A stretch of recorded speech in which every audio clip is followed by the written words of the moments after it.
یہ ہم ہی ہیں کہ جنازے بھی اٹھاتے ہیں، پھر اپنے کارکنوں کو صبر کی اور ضبط کی تلقین بھی کرتے ہیں۔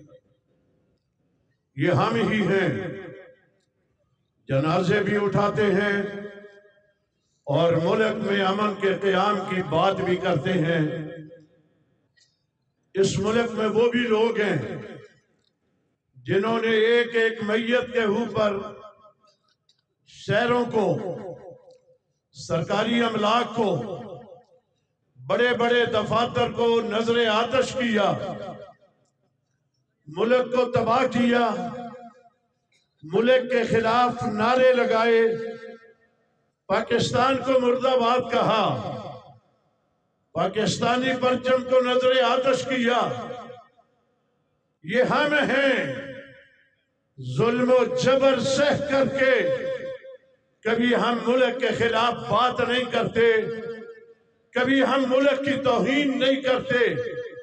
مجبوری یہ ہے، یہ ملک ہمارے بزرگوں نے، ہمارے اکابرین نے بنایا ہوا ہے، مگر میں کہنا چاہوں گا کب تک یہ لاشیں گرتی رہیں گی، کب تک اس ملک میں اہل سنت کا خون بہتا رہے گا، کب تک یہ ظلم و جبر جاری رہے گا، اور کب قاتلوں کو انجام تک پہنچایا جائے گا، کب تک قاتل دن دناتے ہوئے پھرتے رہیں گے۔ یہ سلسلہ نہیں رکے گا تو پھر صبر کا دامن کبھی کبھی تنگ بھی ہو جایا کرتا ہے۔ کوئی بات نہیں ہے، ہمارے بازو میں بھی طاقت ہے، بدلہ ہم بھی لینا جانتے ہیں۔ مجبوری ہے، پاکستان ہمارا ہے، مجبوری ہے، ادارے ہمارے ہیں، طاقت میں ہم کسی سے کم نہیں ہیں۔ مجھے بتائیے، میں کہنا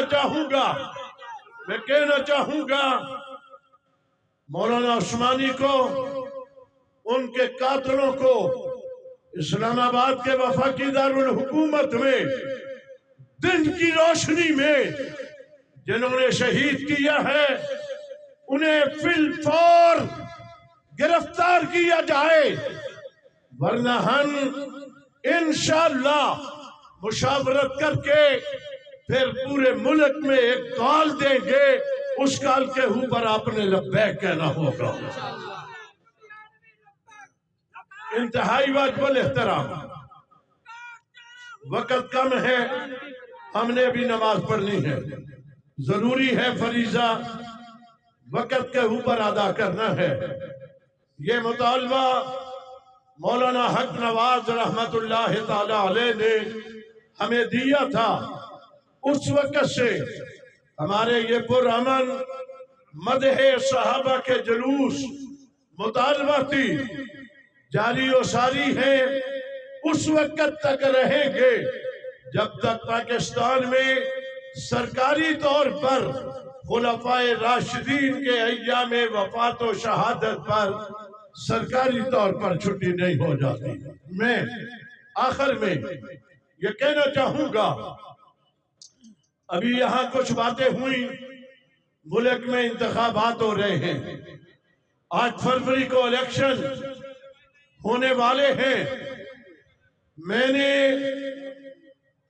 ابھی اسمبلی میں جائے بغیر انہی قانون شکنوں کا، ملک دشمنوں کا اور قانون کے دشمنوں کا راستہ روکنے کے لیے قومی اسمبلی سے، سینٹ سے جو متفقہ طور پر ناموس صحابہ و اہل بیت بل منظور کروایا، پیش کرنے والے مولانا عبدالاکبر چترالی اور جمعیت اہل حدیث کے حافظ عبدالکریم صاحب جہاں خراج تحسین پیش کرتے ہیں، وہاں میں نے ان کی معاونت کرتے ہوئے اسمبلی سے باہر بیٹھ کر کے وہ بل منظور کروایا تھا۔